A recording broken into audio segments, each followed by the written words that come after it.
Sinon, tu vas avoir tous les copains qui appellent. Peut-être je vais conclure avec une question sur quelles nouvelles activités, au vu des changements dont on a parlé tout à l'heure, quelles nouvelles activités vous allez développer dans l'avenir?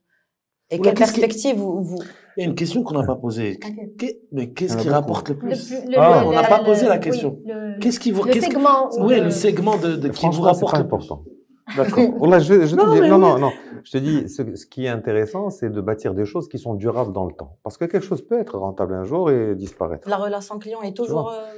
oui, elle est... Non, on est... Alors, si tu me prends sur toute la relation client, je vais te dire, en France, on ne gagne pas beaucoup d'argent parce que les prix sont très serrés et on a beaucoup de charges personnelles. Comme je vous ai dit, on est à plus de 80% de charges personnelles. Donc, on va faire des marges qui sont 3%. Il faut toujours rester positif, on ne perd pas d'argent. En offshore, on fait des marges plus importantes, qui fait qu'à l'équilibre, Intelsia est une boîte qui fait entre 13 et 15% de marge, d'accord? D'accord. Donc en fonction des métiers, en fonction de trucs. Donc ça, c'est en moyenne, d'accord? Et si je parle des géographies, tu vas avoir il y a des géographies qui sont plus importantes que d'autres. Donc pour moi, ce qui est important, c'est de construire le projet. D'accord? Le projet, il faut qu'à un moment donné, ce que vous investissez aujourd'hui, serve pour demain, pour construire ce rêve que nous avons d'avoir un Accenture du Sud qui soit multi. Donc, si vous me posez la question, on va continuer sur notre métier de base, à être fort dans notre métier de base et être leader. Aujourd'hui, sur le marché francophone, on est numéro 3, je crois.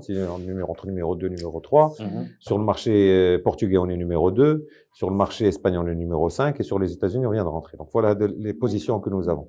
Donc, là où on doit aller, il faut qu'on soit fort. On peut pas aller dans un truc où on n'est rien.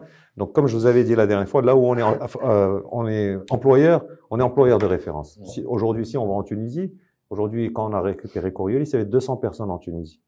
Donc, si on va en Tunisie, on peut pas rester à 200 personnes. Sinon, tu vas pas impacter, ça sert à rien. Soit tu y vas et tu le mets de manière sérieuse et tu installes Intelsia avec toutes ces composantes, soit tu sors. Vraiment.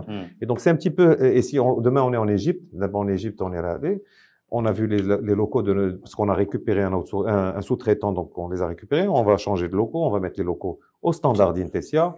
On change les grilles salariales, on fait tout de telle sorte à ce que les gens soient traités comme nous traitons les gens un peu partout.